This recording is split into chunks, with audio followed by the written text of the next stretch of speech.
कृष्णा। आप सब कैसे हैं? आई होप आप सब हरे कृष्ण महामंत्र करके अपने जीवन के सुंदर दर्शन कर रहे होंगे और सत्य में हर क्षण सुख का अनुभव कर रहे होंगे। परम सुख, परम आनंद जो केवल भगवान के हरि नाम के द्वारा ही प्राप्त हो सकता है। आई होप आप इसका अनुभव कर रहे होंगे। पर एक बात सत्य ये है कि हम हरि नाम का अनुभव स्वयं के बल पर कभी भी नहीं कर सकते। हमारे अंदर इतने अनर्थ हैं, हमारे इतने प्रारब्ध है, इतने पाप, इतने अपराध, न जाने क्या क्या है जिसके कारण हम हरि नाम को स्पर्श भी नहीं कर सकते। पर फिर भी साधुओं की, संतों की, भगवान की कृपा होती है जो हमें हरि नाम मिलता है, हरि नाम सुनने को मिलता है, हरि नाम करने को मिलता है।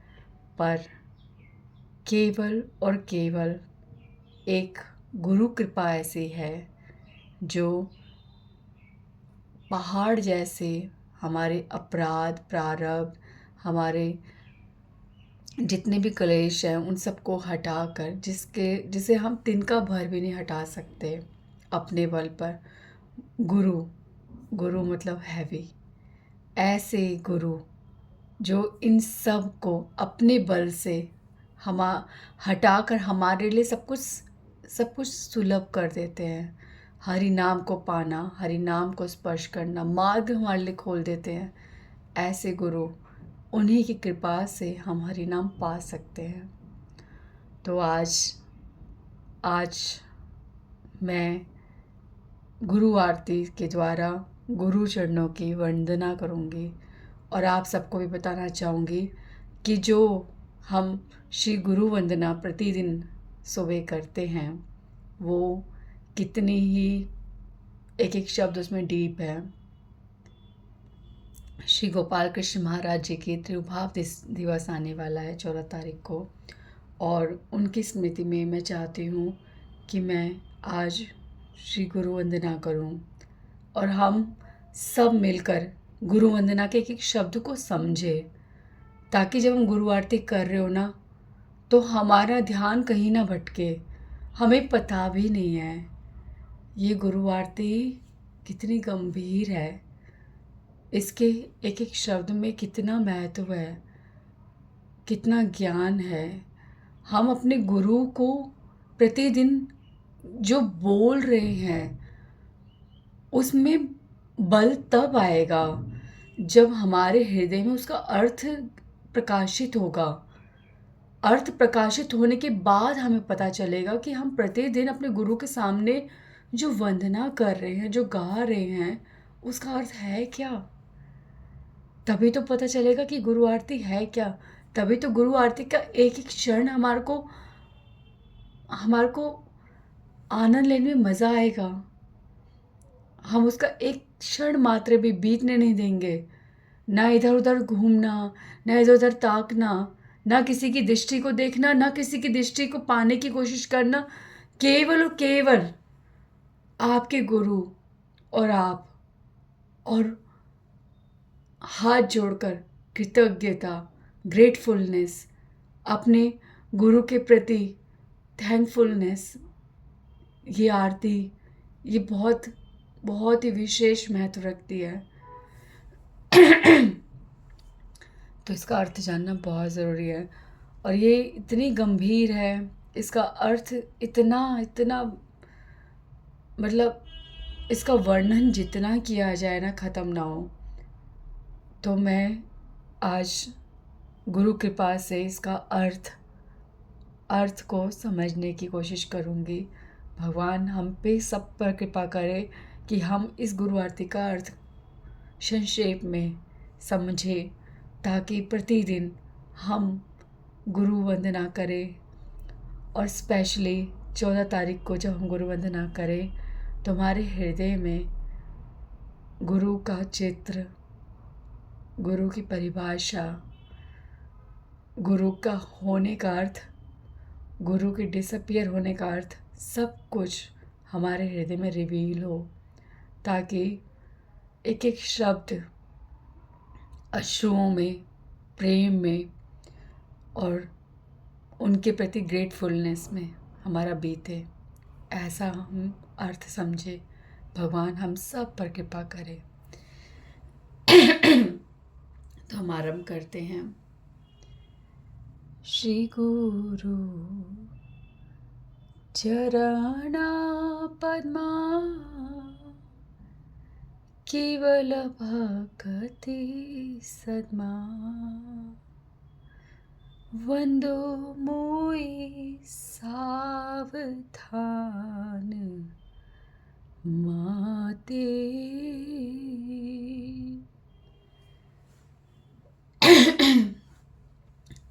श्री गुरु चरण पद्म केवल भक्ति सद्मा। तो पद्म पद्म पद्म कमल को बोलते हैं।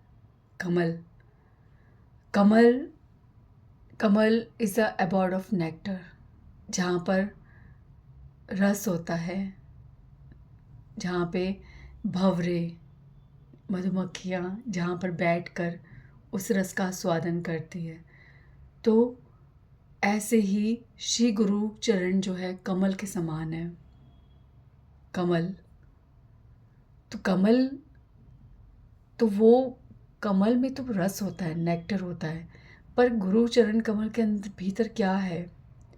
केवल भक्ति सदमा, केवल भक्ति, सदैव सदैव सदैव भक्ति।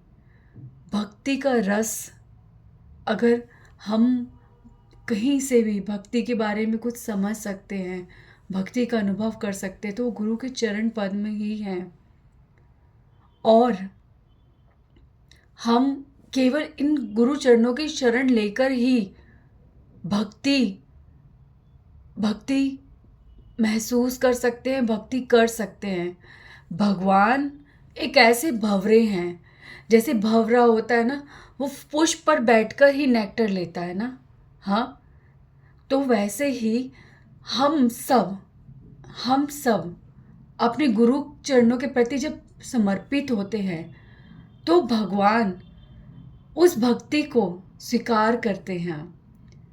गुरु चरणों के प्रति समर्पण से ही हमारे हृदय में वास्तविक भक्ति, भगवान तत्व हमारे हृदय में आता है, अन्यथा हम नहीं समझ सकते।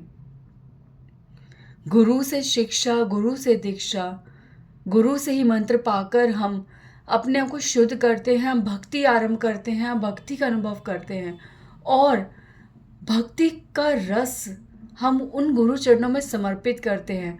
और कृष्ण रूपी जो भंवरा है, जो भगवान है, जो भंवरे के रूप में है, वो वहीं से उस रस को पान करते हैं। इसका अर्थ ये हुआ कि भगवान हमारी भक्ति स्वीकार नहीं करेंगे जब तक हम एक ऐसे परम गुरु की शरण जब तक नहीं लेंगे जो हमें भगवान से जोड़ते हैं, जो परम भक्त हैं। भगवान हमारे को उनके द्वारा हमारे भक्ति रस का पान करते हैं, हम नहीं करते। हमारे से हमारी भक्ति, हम कितने मायनों में भक्ति कर रहे हैं, हम कितना ही भक्ति में हमारा रस है जो भगवान को तृप्त कर देगा या भगवान को आकर्षित करेगा। पर ऐसे परम गुरु की शरण लेने के बाद, जिनके चरणों में हमारा विश्वास, हमारी आस्था, हमारा समर्पण जितना होता है, उतना ही भगवान हमें स्वीकार करते हैं, उतना ही भगवान उस रस का आस्वादन करते हैं। अन्यथा हमारी भक्ति में कोई बल नहीं है। तो श्री गुरु चरण पद्मा केवल भक्ति सदमा। और गुरु के चरणों को कमल कहा गया है, पुष्प कहा गया है। पुष्प यानी कि बहुत कोमल, जिसका स्पर्श बहुत कोमल है। तो कोमल चीज़ को जब आप पौधे से कमल को, जब आप किसी भी फ्लावर को या कमल को ही जब आप उठाते हैं तो कितने नाजुक होते हैं, उनकी पत्तियां कितनी नाजुक होती हैं, कितनी कोमल होती हैं। क्या आप उसे हार्शली स्पर्श कर सकते हो? आप कितनी कोमलता से उसे पकड़ते हो, कितनी कोमलता से उसे तोड़ते हो, कितनी कोमलता से उसको उसको महसूस करते हो। तो गुरु के चरणों के प्रति, गुरु के प्रति हमारा हृदय बहुत सरल, बहुत कोमल होना चाहिए। गुरु कोई साधारण व्यक्ति नहीं होते, वो भगवान के कॉम्पैशन, भगवान की दया का कोई रूप होता है, तो वो गुरु होते हैं। इतने कोमल गुरु होते हैं। तो गुरु जी, गुरुदेव को, हमार को बहुत ही सरलता, कपट मुक्त होकर उनके चरणों को स्पर्श करना चाहिए, उन्हें अप्रोच करना चाहिए। गुरु पुष्प है क्योंकि, तो यानी कि उनमें बहुत सुगंध है। गुरु के गुणों को हमें उस सुगंध को सूंघना चाहिए। गुरु के गुणों का दर्शन करना चाहिए। गुरु के गुणों का दर्शन कैसे होगा? हमें कैसे होगा? भगवान और गुरु दोनों को समान बताया जाता है, दोनों को समान बताया जाता है और कहा जाता है कि गुरु और भगवान की भक्ति, जब हम गुरु को उतना ही प्रेम करते जितना भगवान को प्रेम करते हैं, क्योंकि आगे एक लाइन आएगी हमारी, श्री गुरु चरणे रति यही से उत्तम गति। तो यहाँ पर यही बताया गया है कि गुरु के चरणों के प्रति रति, यानी कि हमारी इतनी रति होनी चाहिए। हमें भगवान से जब प्रेम होता है तो हमारी गुरु के चरणों के प्रति, गुरु के प्रति हमारा प्रेम अपार होने लगता है। हम गुरु कृपा को समझते हैं, हम उसका अनुभव करते हैं, हमारे को हमारे अवगुण देखते हैं और तब समझ आता है कि गुरुदेव हम पर कितनी असीम कृपा कर रहे हैं, कितनी कृपा कर रहे हैं, अन्यथा हम अयोग्य हैं। हमारे अंदर कितने पाप, कितने अपराध हैं, कहाँ से भगवान हम पे दृष्टि डालेंगे? पर श्री गुरु हमारे पे कृपा करते हैं और हमारे को भगवान के चरणों के पर रखते हैं, भगवान से प्रार्थना करते हैं, भगवान की दृष्टि हमारी ओर करते हैं, भगवान से निवेदन करते हैं कि इस जीवात्मा पर कृपा करो। अन्यथा हम कौन है जो भगवान को आकर्षित कर पाए? श्री गुरु, श्री मतलब प्रेम, और जिसके पास प्रेम का धन हो वही गुरु है, वही श्री गुरु हैं। और वो श्री गुरु हम सबको भगवान से प्रेम करना सिखाते हैं, भक्ति करना सिखाते हैं। श्री गुरु कौन है ये हमने बहुत बार डिस्कस करा है। गुरु जो एक परंपरा है, गुरु वो होता है जो अपने गुरु के ही शब्दों को आगे रखता है, केवल उसी का वर्णन करता है। गुरु केवल शास्त्र की बात करता है, गुरु शास्त्रों का ज्ञाता होता है और गुरु एक परम भक्त होता है, परम भक्त। तो श्री गुरु चरण पद्मा केवल भक्ति सदमा, वंदो मोहि सावधान मते। तो ऐसे श्री गुरुदेव को हमें बहुत ही सावधानी पूर्वक हमें उनसे व्यवहार करना चाहिए, बहुत ही सावधानी से उनकी सेवा, उनकी पूजा करनी चाहिए। इसमें इतना डीप है कि सावधान सने में क्या है कि गुरु की सेवा किस प्रकार करनी है, गुरु की छोटी से छोटी सर्विस हमें करनी चाहिए। हम लोग इस सब में समर्थ तो नहीं है और ना हमें ऐसा अवसर मिलता है, पर फिर भी जो लोग अपने गुरु के नियर हैं उनके लिए भी ये बहुत ध्यान देना ज़रूरी है कि गुरु के स्नान का जल, गुरु के पैरों को धोना, गुरु के वस्त्र, गुरु के बर्तन धोना, ऐसी अनेकों अनेकों सेवाएं जो हमें गुरु के प्रति करनी चाहिए। इसमें आपको थोड़ा सा मैं बताती हूँ, एक सेकेंड।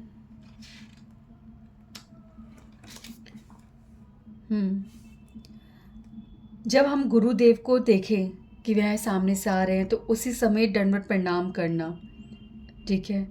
और गुरु जब जब वो भगवान की सेवा करते हैं, पूजा करते हैं, तो उनके लिए हर चीज़ की व्यवस्था करना, जैसे जल, तुलसी पत्र, सब चीज़ की व्यवस्था करना, उनकी सेवा में कोई भी कमी ना रहे। और जब वह भगवान की सेवा कर रहे हैं उस चीज़ में भी कोई कमी ना रहे, इस प्रकार से ध्यान रखना। भगवान का प्रसाद गुरु को सर्व करना, उनको पानी देना, उनके रेमिनेंट्स को पाना, उसका सम्मान करना। और जब गुरुदेव का नाम लें हम तो अपना सर झुकाकर बहुत ही ध्यान से हाथ जोड़कर और श्री श्री करके पूरा नाम कर उनको उच्चारण करना और प्रणाम करना, श्री गुरुदेव बोलना। इस तरह से गुरुदेव को बहुत ही ध्यान से मते, सावधान मते, उनकी हमें वंदना करनी चाहिए। वंदो मुई सावधान मते। और कुछ ऐसे भी प्रोविजंस हैं जिनका हमें ध्यान रखना चाहिए, जैसे कि गुरु जिस आसन पर बैठते हैं कभी उस पर चढ़े ना, हमारा पैर तक नहीं टच होना चाहिए। गुरु के वस्त्र, गुरु का जो पलंग है, गुरु के जो जूते, गुरुदेव के जो भी सामान है, कोई भी उनकी वस्तु है जो उनकी सेवा में लगी है, उस पे उसका वो सम्मान भी हमारे को ऐसे ही करना चाहिए, ऐसे ही उसका आदर करना चाहिए जैसे श्री गुरुदेव का आदर करते हैं हम। और कभी भी हमारे को गुरुदेव की नकल नहीं करनी चाहिए कि गुरुदेव ऐसे चलते हैं, गुरुदेव के बोलने का तरीका ये है, ठीक है। किसी भी तरह से गुरु की नकल करना, ठीक है। और गुरु के सामने जब आप हुए हैं तो पैर पसार के बैठना, ठीक है, या एक पैर के ऊपर दूसरा पैर रखना, ये सब ऐसा निर्देश है कि आप गुरु के प्रति सम्मान नहीं कर रहे हैं। और अपने हाथों को हिलाते हुए बात करना, गुरु के प्रति तरफ उंगली करके बात करना, और मतलब बहुत ही आपका एक फ्री जेस्चर, जैसे एक फ्रेंडली जेस्चर होता है, वो गुरु जी के प्रति नहीं होना चाहिए। तो ये मैं इसलिए बोल रही हूँ और शास्त्र से बोल रही हूँ, इसलिए क्योंकि हम इन चीज़ों का मतलब नहीं जानते। अभी तो मैं सिर्फ ऊपर ऊपर से ही बात कर रही हूँ, इसका तो और कितना ही डीप अर्थ है जिसको मैं भी शायद नहीं कह पाऊँगी, न जाने कितने दिन लग जाएं। पर जितना आवश्यक है मैं उतना आपको ज़रूर बताना चाहूँगी, क्योंकि हम लोग बहुत बड़ी गलती कर देते हैं। भगवान गुरु के प्रति कर्ण मात्र अपराध को भी नहीं सहन करेंगे, इसलिए गुरु अपराध से हमें बहुत बहुत बचना चाहिए, अन्यथा हमारी कोई भी गति नहीं है, कोई गति नहीं है। कभी भी गुरु के निकट हमें नहीं बैठना चाहिए, उनके सामने नहीं बैठना चाहिए, उनके सामने सोना नहीं चाहिए, ठीक है। और don't lord it over others और chastise other in front of गुरु।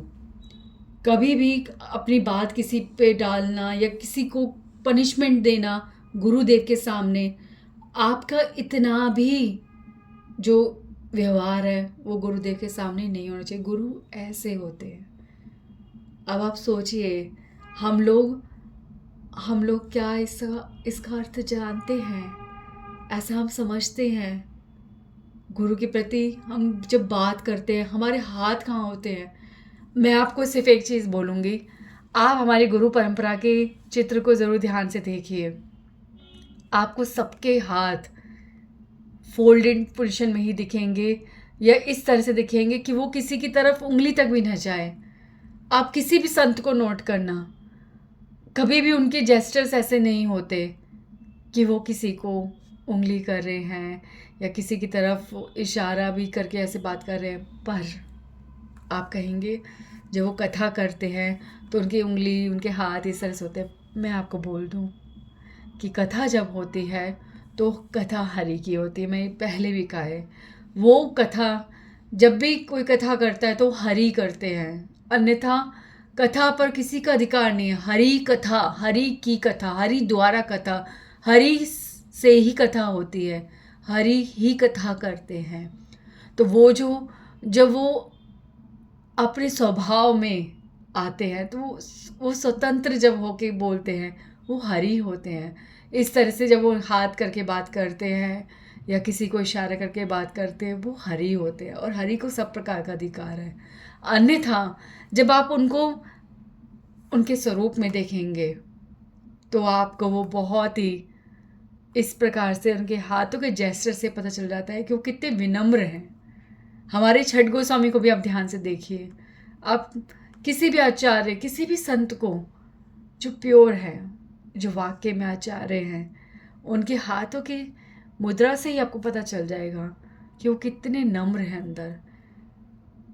तृणाथपि सुनी चेन, तो उनके दर्शन मात्र से ही उसकी व्याख्या हो जाती है। इतने सुंदर दर्शन होते हैं गुरुदेव के। तो गुरु से जब आप गुरु के साथ हैं तो गुरु की परमिशन लेकर ही कोई कार्य करना या परमिशन लेकर ही उठना। तो ऐसे अनेकों अनेकों बहुत चीज़ें हैं जो हमें ध्यान रखनी चाहिए। वंदो मोई सावधान सने, ठीक है। तो इस तरह से हमें गुरु के प्रति बहुत सावधानी से गुरु के सामने व्यवहार करना चाहिए। यहर प्रसादे भाई ए भव तारिया याई, कृष्ण प्राप्ति हाय यहाँ हाय ते। प्रसाद मतलब आशीर्वाद। जब गुरु का आशीर्वाद होता है तो ये भव तारना बहुत मुश्किल है। ये भव हम इस भव से, भव मतलब इस समुद्र, एक बार मैंने ऐसे इमेजिन करा कि ये भव तारिया याए एक समुद्र है, पर ये किस चीज़ का समुद्र है जिसे हमें पार करना है? क्या ये समुद्र वैसा है जैसे जल का समुद्र होता है? तो मेरे दिमाग में एक पिक्चर आई कि एक ऐसा समुद्र जिसमें अनेकों प्रकार के जीव हैं, चींटी, हाथी, शेर, अनेकों अनेकों प्रकार की योनियां, मनुष्य, राक्षस, आत्मा, सॉरी जो क्या बोलते, भूत प्रेत वाला शरीर, वो वाला, इस तरह का जो है अनेकों अनेकों प्रकार के जो जीव है उसका ये सागर है। और इससे हमें पार जाना है, यानी कि हमारे इस भव रूपी जो ये जितने भी जीव, जितने प्राणी हैं, हमें हमारी आत्मा को उस प्रत्येक जीव से उस शरीर को धारण करते हुए इस भव को पार होगा। न जाने उस भव में ऐसा कौन सा शरीर होगा जब आत्मा प्रवेश करेगी उसमें और हम उस जन्म में भगवान की भक्ति करेंगे, एक शुद्ध हरि नाम करेंगे और उस भवसागर को तुरंत पार कर लेंगे। अब आप सोचिए वो कौन सा शरीर होगा जो उस आत्मा के लिए उचित है और वो उस शरीर से इस भव को पार कर सकता है। कब आप इमेजिन भी नहीं कर सकते मैं क्या बात कर रही हूँ, या आप इसको मन धड़ंग समझ रहे होंगे, पर नहीं, मैं सत्य कह रही हूँ। मेरे सत्य को एक बार अपनी आंखों से देखने की कोशिश कीजिए। बिल्कुल ऐसे ही भव है, ऐसे ही भव से हमें पार होना है। न जाने कितने जन्म हमारे को लेने हैं, कितने जन्मों में कितने प्रकार के दुख हमें झेलने हैं, किन प्रकार की योनि में हमें प्रवेश करना है। पर श्री गुरुदेव हमार को अगर वो अपना प्रसाद, अपनी कृपा हम पर कर दे तो ये भव तरिया आए, हम इसे यूं ही तैर जाएंगे, इसे पार कर जाएंगे। यह असंभव है ये पार पार हो जाएंगे। ये भव ऐसा नहीं है जिसमें तैर के जाया जाए। यहाँ तो एक एक एक एक शरीर के भीतर न जाने कितने कितने सालों साल हमारे को बिताने पड़ते हैं, तब जाके हमारे को दूसरा शरीर मिलता है। और न जाने अनगिनत आत्माएं, हमारे अनगिनत शरीरों में हमारी आत्मा को प्रवेश करना पड़ेगा, तब जाके पार होगा। अब आप सोचिए कि हम कितनी कृपा पा रहे हैं गुरुदेव की, कि गुरुदेव ने हमें इस जन्म में जिस भगवान के बारे में हमारे सामने शास्त्रों में रखा है, जिनके दर्शन हम प्रतिदिन करते हैं, पर जिनका अनुभव हमारे हृदय को स्पर्श भी नहीं कर सकता, ऐसे गुरुदेव हम पे प्रसाद अपने प्रसाद देते, अपनी कृपा देते हैं, और हम उन भगवान का स्पर्श करते हैं, उनको अनुभव में महसूस करते हैं, और उस हरिनाम को समर्पित होकर अपना जीवन हरिनाम के द्वारा उस जीवन को जीते हुए हम इस भवसागर को उसी जन्म में पार कर जाते हैं और भगवान को पाते हैं, भगवान के धाम को पाते हैं। कृष्ण प्राप्ति है यहाँ है ते। आप कहेंगे कि क्या एक जन्म में ऐसे हो जाता है? हाँ, ऐसा एक जन्म में हो सकता है, पर शुरू से श्री गुरु चरण पद्मा केवल भक्ति सदमा। आपको, हमको, मुझको गुरु के चरणों में बहुत समर्पित होना पड़ेगा, उनके चरणों में बहुत भक्ति करनी पड़ेगी। और कैसी भक्ति करनी पड़ेगी कि हम उनका प्रसाद पाएं, ये भव तर जाए और कृष्ण प्राप्ति हो जाए। कैसी भक्ति, किस प्रकार की भक्ति, वो आगे है। गुरु मुख पद्मा वाक्या चित्ते ते करिया क्या, आरे न करी हमने आशा। तो क्या है भक्ति? कैसी भक्ति गुरु के चरणों में करनी चाहिए? गुरु ये नहीं कह रहे कि केवल मुझको देखो, गुरु ये कह रहे हैं कि मेरी आँखों से भगवान के दर्शन करो। मैं जो कह रहा हूँ उसको एज इट इज़ सुनो, एज इट इज़ मानो, और चित्त में एक कर लो, एज इट इज़ उसको फॉलो करो। बस केवल यही करना है हमें, केवल यही करना है, और कुछ नहीं, और कुछ नहीं। इन सब में हमारा एक प्रश्न होगा कि हम ऐसे गुरु जिनके मुख से निकले एक एक शब्द को हमें अपने चित्त से एक करना है, क्या वह गुरु ओरिजिनल गुरु है भी या नहीं है? तो मैंने आपको बोला गुरु परंपरा में गुरु जो बोलते हैं, गुरु के शब्द ही बोलते हैं, ऐसे ही गुरु गुरु होते हैं। क्या इतना आवश्यक है? तो गुरु की पहचान दो होती है, एक तो जो शास्त्र के ज्ञात हैं, दूसरा जो डिवोशनल सर्विस में पूरी तरह से निपुण है, जो केवल भक्ति करते हैं, उनका स्वभाव ही भक्ति है, उनका स्वभाव ही प्रेम है, वो केवल भगवान को ही समर्पित होते हैं। तो स्कॉलर्स तो अगर वो शास्त्रों के ज्ञात है तो उनकी स्कॉलरशिप से हमें पता चल जाएगा, उनके बोलने से, उनके ज्ञान से हमें पता चल जाएगा कि ही इज़ अ स्कॉलर, वो शास्त्रों के ज्ञाता है। पर ये कैसे पता चलेगा कि वो भक्त है? क्योंकि भक्त तो हृदय की क्रिया, भक्ति हृदय की क्रिया है, उसका मर्म हम कैसे पहचानेंगे? तो इसकी पहचान ये है कि वह गुरुदेव जिनके हृदय में पूर्ण भक्ति है, वो 6 प्रकार के जो हमारे काम, क्रोध, लोभ, भय, ये सब चीज़ें जो हैं, इन सब से मुक्त होते हैं। तो ये ऐसे गुरु ही तो होंगे जो सारे विकारों से मुक्त हैं, और ऐसे ही गुरु एक अधम आत्मा को उसके विकारों से मुक्त करवा सकते हैं। तो गुरु जो है वो सदैव भगवान के बारे में ही बोलते हैं, उनके स्वभाव में केवल भक्ति ही दिखती है, उनका आचरण केवल भक्तिमय ही होता है। तो ऐसे गुरुदेव के मुख से जो वाक्य निकल रहे हैं, जो वो हमें भगवान के बारे में बता रहे हैं, जिन शास्त्रों को पढ़ के जिसका अर्थ वो बता रहे हैं हमें, उसे सुनना, उसे मानना और उससे चित्त को एक करना। चित्ते ते करिया है क्या मतलब कि गुरुदेव ने बोला और हमने मान लिया, हमें फॉलो करना है। हमारे हृदय में संदेह नहीं आना चाहिए, ऐसा कैसे हो सकता है, ये मेरे लिए नहीं है, इतना भी नहीं। ये भी एक तरह का अपराध है कि ये मेरे लिए नहीं है। नो, गुरु जो होते हैं हमारे, वो हमारे को विश्वास करना सिखाते हैं। वो हमें भगवान का, भक्त का, शास्त्रों का दर्शन करना सिखाते हैं। वो हमारे हृदय में एक ऐसा विवेक, एक ऐसी भक्ति प्रदान करते हैं जिससे हम भगवान के द्वारा बोले गए प्रत्येक शब्द को हृदय से स्वीकार करना सीख जाते हैं।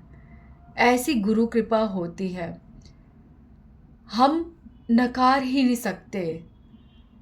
हम गुरु तत्व को स्वीकार करते हैं। गुरु वो होता है, और एक परिभाषा, गुरु वो होता है, दो गुरु होते हैं, दो तरह के गुरु को बांटा गया, व्यष्टि गुरु, समष्टि गुरु। तो हम व्यष्टि मतलब हमारे इंडिविजुअल गुरु, ठीक है, और समष्टि गुरु पूरा समस्त गुरु तत्व। तो हमारे गुरु जो हमारे गुरु हैं, जो हमारे सामने, जिनसे हमने शिक्षा, दीक्षा, नाम ग्रहण करा है, उन गुरु से जब हम उनके प्रति समर्पित होते हैं, उनकी कृपा प्राप्त करते हैं, तो हम समस्त गुरु तत्व के दर्शन करना जान जाते हैं, स्वीकार करना आ जाता है। समस्त गुरु तत्व को हमें दिखता है, समस्त गुरु तत्व को प्रणाम करना हमें आता है। समस्त गुरु तत्व, समष्टि गुरु किस प्रकार हमारी मदद कर रहे हैं, किस प्रकार हमारे साथ है, ये दर्शन हमें होता है। इस प्रकार गुरु की कृपा होती है। तो गुरु मुख पद्मा वाक्य चित्ते ते करी आज्ञा। तो आप जब गुरुदेव की मुख की वाणी सुनते हैं तो आपके हृदय में कोई भेद नहीं होता कि ये कहाँ पे है शब्द, ये कहाँ बोला गया है। आपको आपकी गुरु के मुख के वाक्य का दर्शन समष्टि गुरु द्वारा ही प्राप्त हो जाता है। आप समस्त गुरु तत्व में देखेंगे कि श्री भक्ति विनोद ठाकुर, श्री भक्ति सरस्वती ठाकुर, छठ गोस्वामी, यहाँ तक कि चैतन्य महाप्रभु ने भी तो इसका वर्णन करा है। इस तरह से गुरु के गुणों का दर्शन होता है कि मेरे गुरु को कितना ज्ञान है। गुरु तत्व, गुरु समष्टि गुरु का ज्ञान हमें प्राप्त होता है एक हमारे गुरु के द्वारा। और इस प्रकार जब वो एक अनुभव हमारे पास आता है ना, तो वो हर अनुभव को हमारे करीब ला देता है। हम इग्नोर कर ही नहीं सकते। एक चमत्कार ही है कि हम जो सुनते हैं, जो पढ़ते हैं, वो हमारे हृदय में उतरने लगता है। विश्वास बस ऐसा कि ये मुझे फॉलो करना है, कुछ भी नहीं कि मेरे लिए नहीं हो सकता, ऐसा बिल्कुल भी नहीं, ये मेरे लिए है। जब गुरुदेव हमारे लिए इस धरती पर आए हैं, उन्हें कोई आवश्यकता नहीं है कि वो इस भौतिक जगत में, जहाँ पे चारों तरफ केवल छल कपट, केवल झूठ ही झूठ है, हम लोगों के बीच में वो आते हैं हमें सुधारने के लिए, हम पर कार्य करते, हमें भक्त बनाने के लिए आए हैं। ऐसे गुरु जो इतने परिश्रम कर रहे हैं हमारे पर, हमें क्या करना है, बस केवल उनके मुख्य वाक्यों को सुनकर फिर विश्वास ही तो करना है। ऐसे गुरु जिन्हें हमें स्वीकार किया है और बिल्कुल बिना किसी भेद के, बिना किसी संदेह के हमें उनकी बात को स्वीकार करना है। तो गुरु मुख पद्मा वाक्य चित्ते ते करिया, आर ना करिया मने आशा। हमें भगवान से भी यही प्रार्थना करनी चाहिए, भगवान केवल इस लाइन में सब कुछ है, सब कुछ है इस लाइन में कि भगवान, मैं अपने गुरु के वाक्य को, उनके एक एक शब्द को हृदय से सुनूं, हृदय में ग्रहण करूं, मुझे उसका अर्थ समझ आए, मैं किसी भी तरह से उनके निर्देशों का उल्लंघन ना करूं। मुझ पे कृपा कीजिए। श्री गुरु चरणे रति ऐसे उत्तम गति, ये प्रसाद पूरी सर्व आशा। श्री गुरु के चरणों के प्रति रति ही उत्तम गति है। गति मतलब क्या? गति मतलब प्रोग्रेस। आप कैसे जानेंगे कि आपकी भक्ति में प्रोग्रेस हो रही है या नहीं हो रही है? कैसे जानेंगे बताइए? क्या सिम्टम है? यही एक सिम्टम है कि आप जब नमः विष्णु पदाया बोले, जब आप गुरु मंत्र बोले, तो आपके हृदय में ठहराव आ जाए, आपके शब्दों में, आपकी धुन पे। आप बहुत स्लो ही से बोलना चाहते हैं, क्योंकि ये जो ग्रेटफुलनेस है ना, ये प्रतिदिन होनी चाहिए। प्रतिदिन जब हम नमः विष्णु पदाय बोले तो इतने स्लो, इतने हृदय से कि आपके हृदय के कण कण से आप गुरुदेव को थैंक यू, ये थैंक यू वर्ड तो बहुत ठीक है यार। एक हृदय से कृतज्ञता कि हे गुरुदेव, आप ना होते तो क्या होता मेरा। तो श्री गुरु चरणे रति ऐसे उत्तम गति। तो ये ही हमारी प्रोग्रेस है कि यदि हमारे गुरु के चरणों के प्रति समर्पण बढ़ रहा है, प्रेम बढ़ रहा है, तो समझ जाइए कि आपकी गति हो रही है। और ये प्रोग्रेस हो रही है तो ये प्रोग्रेस सबसे उत्तम है। बिल्कुल संदेह मत करना कि आप भक्ति में रुके हुए हो या आपको भगवान नहीं मिलने वाले, ऐसा कुछ भी नहीं है। गुरु के चरणों के प्रति अगर प्रेम समर्पण हमारे हृदय में आ जाए, उनके प्रति सम्मान करना आ जाए, तो समझिए कि हम सब कुछ कर रहे हैं। मैं एक चीज़ कहूँगी कि हम बहुत लोगों में देखेंगे कि गुरु के प्रति सम्मान भी बहुत करते हैं, गुरु के प्रति आज्ञा पालन भी बहुत होते हैं, और व्यवहार में ऐसा लगेगा कि गुरु को पूरे समर्पित है। क्या ये आवश्यक इतना ही होता है? हमारे हृदय में हमें झांकना है, हमारे हृदय में हमें झांकना है कि हम ये चेक करना है कि गुरु मुख पद्म वाक्य चित्ते ते करिया क्या हम एक हो रहे हैं। जैसे कि प्रभुपाद जी ने हमें मंगला आरती करने को कहा, गुरु आरती करने को कहा, तुलसी आरती करने को कहा। क्या इन सब की आरती करने को कहा है तो इसका क्या अर्थ है? ये क्या निर्देश है? क्या इसे केवल गाना है कि आपके 7:30 बजे, आपके सुबह 4:30 बजे, आपके 6 बजे, शाम को 7 बजे आपका एक नियम हो जाए? क्या इतना ही आवश्यक है? क्या यही निर्देश है?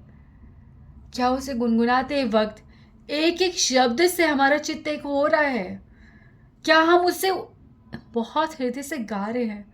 क्या उसे गाते वक्त हमारे हृदय में एक क्रंदन है, हमारी आंखों में अश्रु है, हमारे आवाज में वो थैंकफुलनेस है, या हम इसे सिर्फ गा रहे हैं? तो केवल व्यवहार में ही नहीं, हृदय से तब कहना कि यही से उत्तम गति, मेरी गति हो रही है, मैं उत्तम गति प्राप्त कर रहा हूँ। क्योंकि अगर आप ऐसी गति प्राप्त कर रहे हैं, अगर आप गुरु चरणों के प्रति समर्पण महसूस कर रहे हैं, ये प्रसाद पूरी सर्व आशा, समस्त प्रकार की आशाएं आपकी पूर्ण हो जाएगी, समस्त प्रकार की आशाएं। इसमें एक उदाहरण आता है कि कई लोग ऐसे होते हैं, जब गुरुदेव होते हैं तो वो गुरु तत्व को नहीं समझते, गुरु के प्रति समर्पित नहीं होते। जब वो जाते हैं तो गुरु के सामने बोझ करते हैं कि हाँ, कितने कनेक्शंस हैं उनके, कितनी समृद्धि उनके पास, और गुरु की आवश्यकताओं को पूरा करके गुरु के लिए कुछ कुछ अरेंजमेंट्स करके वह ये सोचते हैं कि उन्होंने गुरु सेवा कर दी। ठीक है, वो ऐसा सोचते हैं, पर ऐसा होता नहीं है। पर गुरुदेव फिर भी गुरु तत्व ऐसे हैं कि ऐसी अधम आत्माएं जो मन में ये सोच रहे हैं कि गुरुदेव ऐसी भौतिक चीज़ों से, भौतिक सुविधाओं से संतुष्ट होते हैं, गुरुदेव उन पर भी कृपा करते हैं। और एक समय आता है कि वह लोग भी समर्पित होते हैं। Don't worry. आपकी अप्रोच कैसी है? गुरुदेव बहुत करुणामय है। इसका भी आंसर अभी आगे आ रहा है। ठीक है, आंसर आ रहा है इसका। ऐसा क्यों है कि गुरुदेव सबके प्रति करुणा करते हैं? इसका आंसर आगे है। तो चक्षुदान दिल ये जन्मे जन्मे प्रभु से, दिव्य ज्ञान हृदय प्रकाशिता। एक सेकेंड बस, मैंने कंप्लीट नहीं करा, ऐसा लगा मुझे। ये प्रसादे पूरे सर्वाशा। तो आप भगवान को पाना चाहते हैं, आप ही सोचें कि गुरुदेव पर ध्यान न देकर, अरे गुरु तत्व, अरे हाँ ठीक है गुरु, इस टाइम नहीं, अलग कर दो, नहीं। प्रतिदिन गुरु भगवान को अप्रोच करना गुरु के बिना असंभव है। हम लंगड़े हैं, हमारी लाठी गुरुदेव है, हमारा सहारा गुरुदेव है। हम भगवान को डायरेक्ट अप्रोच नहीं कर सकते। No, not at all. एक सुंदर सा एग्जाम्पल आपको बताती हूँ कि आपकी कोई भी कास्ट है, ठीक है, जब आप शादी करते हो, ठीक है, आप जब शादी करते हो, आपको एक बहुत धनी परिवार में, बहुत ही समृद्ध परिवार है, आपको उस परिवार में प्रवेश करना है। ठीक है, आप चाहते हो उस परिवार के ही हो जाओ आप, तो वो आपको जितना ना आप उस परिवार में कहीं आपका जन्म हुआ, ना आपको कोई ब्लड रिलेशन, तो आप उस परिवार के कैसे हो सकते हो?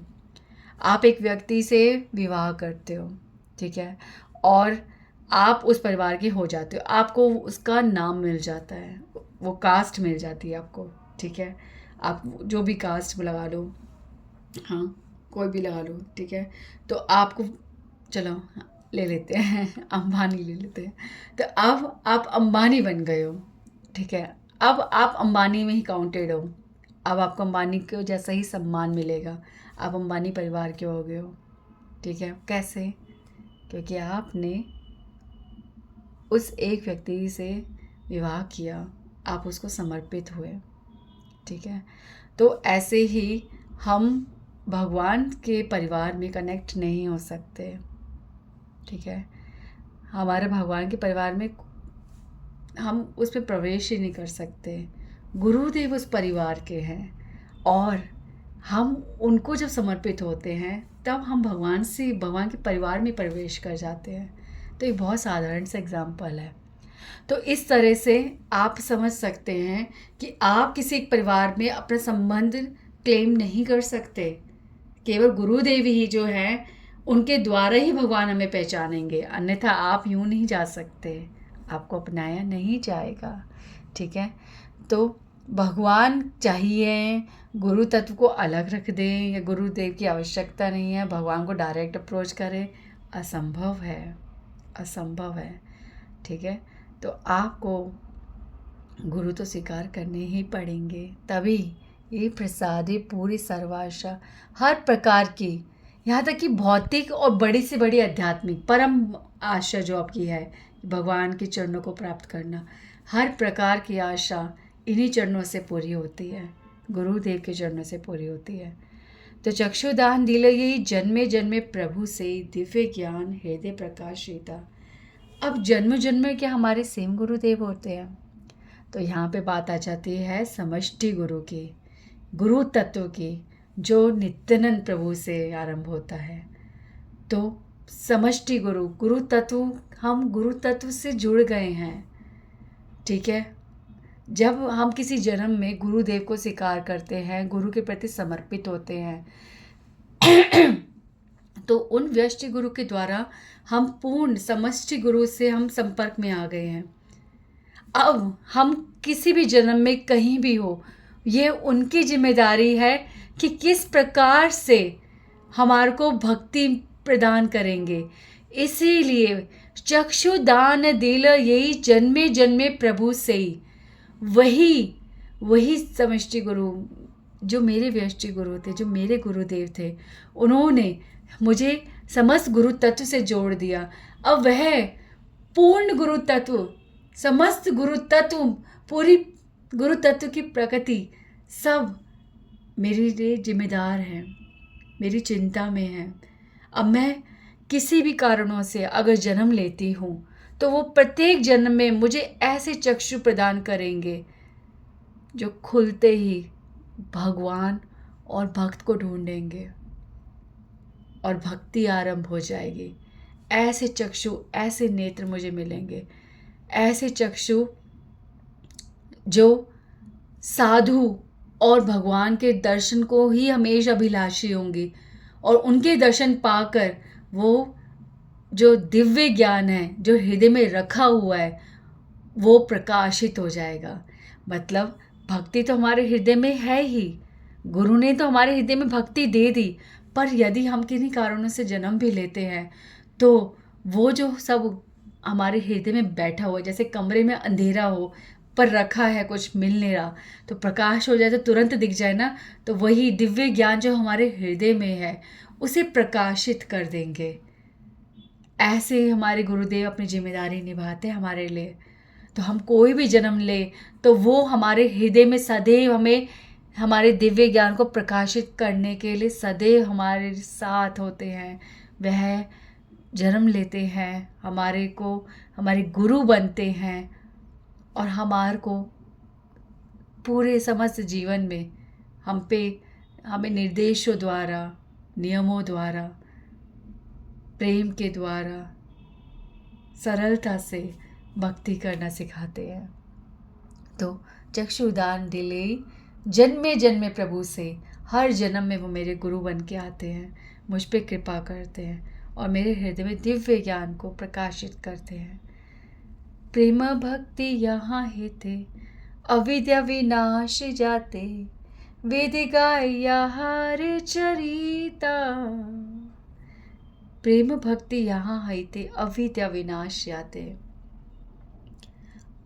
जहाँ प्रेम भक्ति होती है, जब हम गुरु के प्रति समर्पित होते हैं, सत्य में भगवान ऐसा देखते हैं कि गुरु के प्रति तो समर्पित है और हृदय में प्रेम हमारे प्रकाशित होता है। दिव्य ज्ञान प्रकाशित हुआ तो दिव्य ज्ञान प्रकाश होने के बाद क्या ही फल मिलता है? प्रेम। तो जब प्रेम हमारे हृदय में आ गया तो अविद्या विनाश जाते, सारी अविद्या खत्म हो जाती है। हमें ये त्याग करना है, ये हमारे लिए अच्छा नहीं है, हमें ये नहीं करना, ये सब जो है, ये हम विद्या जो अर्जित करने की कोशिश कर रहे हैं, ये केवल एकमात्र गुरु चरणों में समर्पण, वो प्रेम आते ही ये ज्ञान जो है अपने आप आ जाता है और अविद्या का नाश अपने आप हो जाता है। अपने आप ट्रांसफॉर्मेशन, प्रभुपाद जी के शब्दों में अपने आप ट्रांसफॉर्मेशन हो जाता है। तो प्रेम भक्ति जहाँ है थे अविद्या विनाश जाते, सारी अविद्या का विनाश हो जाता है। वेदे गाय याहार चरिता, तो वेद भी श्री गुरुदेव के चरित्रों का गान करते हैं। ठीक है, वेद भी चरित्र का गान करते हैं, यानी कि वेदों में भी ऐसे ऐसे उदाहरण है जहाँ पर गुरु के प्रति समर्पण, गुरु भक्ति को परम बताया गया है। आप सबसे पहले श्री राम जी और भगवान कृष्ण का उदाहरण लीजिए कि उन्होंने भी गुरु को स्वीकार करा और गुरु के प्रति सेवा करी। शांडिपनी मुनि जी के आश्रम में भगवान ने, स्वयं कृष्ण बलराम जी ने मैन्युअल सेवा करी है। कितनी सेवाएं करी है। क्या आवश्यकता है कि वो लकड़ियाँ काटने के लिए, लकड़ियाँ लेने के लिए वन में जाए? क्या आवश्यकता है? भगवान चाहे तो अपने अपने ऐश्वर्य शक्ति द्वारा यूं ही लकड़ी प्रकट कर सकते थे, पर नहीं, भगवान ने गुरु की आज्ञा का पालन किया। भगवान वन में गए, भगवान ने श्रम किया, लकड़ियाँ काटी, लकड़ियाँ लेके आते थे भगवान। श्री राम जी ने गुरु वशिष्ठ जी की सेवा करी, प्रतिदिन नियमों का पालन करा, सब प्रकार से जैसे सारे शिष्य रहते थे उस तरह से रहे और गुरु की सेवा में कितने वर्षों रहे और शिक्षा ग्रहण करी। और आगे जाएं तो सत्यकाम जो जाबाल का पुत्र था, सत्यकाम जाबाली, ठीक है। तो जाबाल जो उनकी माता थी, उन्होंने उनको महर्षि गौतम के पास शिक्षा ग्रहण करने के लिए भेजा और गौतम ऋषि जी ने सत्यकाम को गाय चराने की सेवा दी, ठीक है। गाय चराने की सेवा दी। वो प्रतिदिन जाते और शाम के समय गाय चराकर वापस आते थे। उन्होंने कोई संदेह नहीं करा कि मेरे गुरुदेव मुझे क्या बोल रहे हैं, इसकी क्या आवश्यकता है, इससे मुझे कैसे ब्रह्म ज्ञान मिल सकता है, मेरे गुरुदेव ने मुझे कहाँ लगा दिया, मैं इसके योग्य नहीं हूँ, कुछ नहीं। ये गुरु मुख पद्मा वाक्य चित्ते ते करी आज्ञा। मेरे गुरुदेव ने मुझे यह आज्ञा दी है तो मुझे कोई संदेह नहीं करना, मुझे बस करना है। और प्रतिदिन वो प्रसन्नता से वो जाते थे और गाय चराते थे और कोई वो मुंह पे कोई असंतोष नहीं, बड़ी प्रसन्नता से करते थे। उनके इस समर्पण को देखकर कि गुरु की इसी छोटी सी सेवा को भी वो कितना महत्वपूर्ण समझकर कितने हृदय से कर रहे हैं, इतना वो प्रसन्न हुए कि ऋषभ, अग्नि और न जाने कितने देवताओं ने उनको आशीर्वाद दिया, उनसे प्रसन्न हुए और उनके हृदय में ब्रह्म ज्ञान उत्पन्न कर दिया। अब जिस ब्रह्म ज्ञान को प्राप्त करने के लिए वो महर्षि गौतम के पास गए थे, उसको उन्होंने ये नहीं कहा कि गुरुदेव अब मुझे ज्ञान प्राप्त हो गया, मुझे आपकी आवश्यकता नहीं है, बल्कि उन्होंने उसे छुपाया, उसे हृदय में धारण करे रखा और उन्होंने अपने श्री गुरुदेव गौतम ऋषि से ही उस ब्रह्म ज्ञान को ग्रहण करा, उनके मुख से सुन कर ही ग्रहण करा। और जब वो बोलते थे तो उन्होंने ये नहीं कहा कि हाँ मुझे तो ये पता है, हाँ कोई टोकना टाकना कुछ नहीं, बिल्कुल समर्पण के साथ एक शिष्य बनकर उन्होंने उन्हीं से, अपने गुरुदेव से ही ब्रह्म ज्ञान को प्राप्त किया। तो ऐसे ही सत्यकाम के भी आगे जो उनके शिष्य थे, उन्होंने उनको भी ऐसे क्या बोलते हैं लकड़ियाँ काटने का काम दिया था। तो सेम ऐसे ही उनको भी आशीर्वाद प्राप्त हुआ, तो उन्होंने भी वही फॉलो करा। तो वेदे गाय यहार चरिता, तो यहाँ पे इस लाइन का अर्थ ये है कि वेदों में भी गुरुदेव के प्रति समर्पण, सेवा का जो उनका गुरुदेव का चरित्र इतना महान बताया गया है कि यदि हम गुरु के चरणों में समर्पित है तो हमारी परम गतियाँ, कोई भी संदेह नहीं है, हम परम गति प्राप्त करेंगे ही करेंगे। आगे, श्री गुरु करुणा सिंधु अधम जनार बंधु लोकनाथ लोके राजीवाना। तो गुरुदेव करुणा सिंधु हैं, अपार करुणा सिंधु, अधम जनार बंधु। तो अभी जो मैंने लाइन बोली थी ना कि एक वैसा व्यक्ति जो गुरुदेव को भौतिक सुविधाएं प्रदान करके यह सोच रहा है कि उसने बहुत कुछ कर दिया, गुरु को संतुष्ट कर दिया, तो फिर भी गुरुदेव कृपा करते हैं। ऐसा इसलिए क्योंकि गुरुदेव अधम जनार बंधु हैं। हमारे अंदर क्या योग्यता होनी चाहिए गुरुदेव को प्रसन्न करने के लिए, गुरु प्राप्त करने के लिए हमारे अंदर क्या योग्यता होनी चाहिए? तो वो योग्यता पाने की कोई आवश्यकता नहीं है, क्योंकि वो योग्यता हमारे को जन्म से ही मिली हुई है।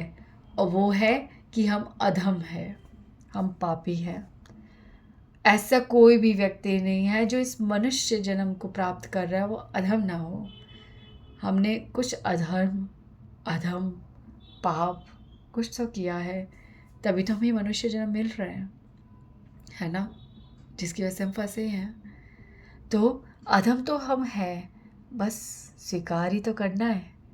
ये हमारा कार्य है कि हमें स्वीकार करना है।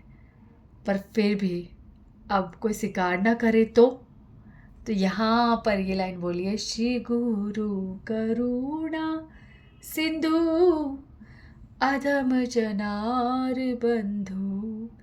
गुरुदेव तो ये भी नहीं सोचते कि अधम व्यक्ति स्वीकार कर रहा है या नहीं कर रहा। वो तो केवल ये देखते कि अधम है और मुझे अपना कार्य करना है, क्योंकि वो करुणा सिंधु है। वो देखते हैं कि इस जीव की दशा देखो, इसे तो कभी ज्ञान भी नहीं हो सकता कि इसे मनुष्य जन्म क्यों मिला है, और इसे ये भी ज्ञान नहीं है कि इसे कितने कितने कितने भाव के समान कितनी योनियों में प्रवेश करना पड़ेगा, तब भी इसका भाव से तारण नहीं होगा। तो कौन करेगा इस पे करुणा? क्या होगा, क्या होगा? तब गुरुदेव करुणा करते हैं, गुरुदेव करुणा करते हैं। मैंने एक बात सोच रही थी कि जब कोई मर जाता है तो उसकी अस्थियों का विसर्जन गंगा जी में किया जाता है, और गंगा जी में विसर्जन का मतलब यही है कि जो वो व्यक्ति है वो पापों से मुक्त हो, ठीक है, और वो क्या बोलते हैं, उसे गति मिले, अच्छी गति मिले। तो क्या आवश्यकता है, ऐसा कैसे हो सकता है, क्या मतलब क्यों? तो यहाँ पर एक बात आ जाती है, गुरुमुख पद्मा वाक्य चित्ते ते करिया क्या, ये लाइन ना सीमित नहीं है, क्योंकि गुरुदेव ने हमें विश्वास करना सिखाया है। गुरुदेव के मुख्य पहले वाक्य यही है कि हम शास्त्रों पर विश्वास करें। तो शास्त्रों में बोला गया कि गंगा जी हमें शुद्ध करती हैं, पवित्र करती हैं, और गंगा जी में कोई भी पाप आत्मा को उसकी अस्थियों को विसर्जित किया जाता है तो वह निर्मल होती है, पापों से मुक्त होती है। तब मैं एक चीज़ सोच रही थी कि हमारे इतने पाप हैं, इतने पाप हैं कि हम नरक के भी योग्य नहीं हैं, और हमारी अस्थियां जब गंगा जी में विसर्जन होता है, ठीक है, तो इसका अर्थ यह है कि हम कितनी मात्रा में पाप से मुक्त होते हैं, तब जाकर या तो हमें नरक मिल रहा है या तो हमें कोई योनि मिल रही है, अन्यथा हम उसके भी योग्य नहीं हैं। इसका अर्थ तो यही समझ आता है। न जाने कितनी कितनी चीज़ें हैं जो हम सुनते हैं कि ये शुद्ध करती है, ये पाप मुक्त करती है। हम अनजाने में ही भगवान ने ऐसी इतनी चीज़ें बना रखी है जिसे हर व्यक्ति कर रहा है, और अगर वो भगवान ने नहीं बनाई होती तो हम तो एक ऐसी पृथ्वी है जिसका कण कण कण कण पाप से भरा हुआ है, पाप का बना हुआ है। हो न जाने क्या ही होता। तो ये मैं ऐसा फील कर रही थी तो मैंने आपसे शेयर कर रही हूँ। तो अधम जनार बंधु, तो अब ये सोचो, ऐसे ही गुरुदेव हम पे करुणा करते हैं। इसका उदाहरण आता है नलकुंवर और मणिग्रीव का, कि नलकुंवर और मणिग्रीव खुले में स्नान कर रहे थे स्त्रियों के साथ। तो नारद मुनि जी ने दूर से देखा। नारद मुनि जी जानते हैं कि वो मद में है, उन्होंने क्या बोलते, वो अहंकार है, कुबेर पुत्र होने का अहंकार है उनके अंदर, और उन्होंने उस टाइम पे वो क्या बोलते हैं मदिरा पान भी कर रखा था, वो होश में नहीं है, और उनको कोई होश नहीं है, वो नग्न होके नहा रहे हैं ओपन में प्रकृति में, तो उनको कोई वो होश नहीं है, और वह जानते हैं यदि वे उनके सामने जाएंगे तो उनसे कोई सम्मान की आशा भी नहीं थी उनको, उन्हें पता है वो सम्मान करेंगे नहीं। फिर नारद मुनि जी क्यों गए, क्यों गए? जब उनको पता है कि वो ऐसे ही कार्य करेंगे जिससे नारद मुनि जी का अपमान हो, तो वो क्यों गए? इसका अर्थ यहाँ पे ये है, अधम जनार बंधु, गुरु जो होते हैं वो करुणा सिंधु हैं। उनको पता है कि इतना इतना लज्जा वाला वो कार्य कर रहे हैं, इतने अधम हो चुके हैं कि अब मुझे ही करुणा करनी पड़ेगी। वह तो जान मुझ कर गए कि उनके पापों की सीमा का अंत हो, और उन्होंने नारद मुनि जी का अपमान कर दिया, और नारद मुनि जी ने आशीर्वाद रूप में, प्रसाद के रूप में उन्हें वो श्राप दिया कि वो अर्जुन वृक्ष बने नंद के आंगन में, और भगवान कृष्ण की समस्त लीलाओं का दर्शन करा उन्होंने। तो ये देखो ना, ये होते हैं। तो अधम तो हम हैं, और गुरुदेव इतनी करुणा सिंधु हैं। हाँ, ऐसे गुरुदेव लोकनाथ लोकेर जीवन, ऐसे गुरुदेव समस्त लोगों का जीवन है। अब यहाँ पे समष्टि गुरु की बात हो रही है, लोकेर जीवन। श्री नरोत्तम दास ठाकुर अपने गुरुदेव के साथ समस्त गुरु तत्व की बात कर रहे हैं कि हम लोगों का जीवन केवल गुरु तत्व ही है।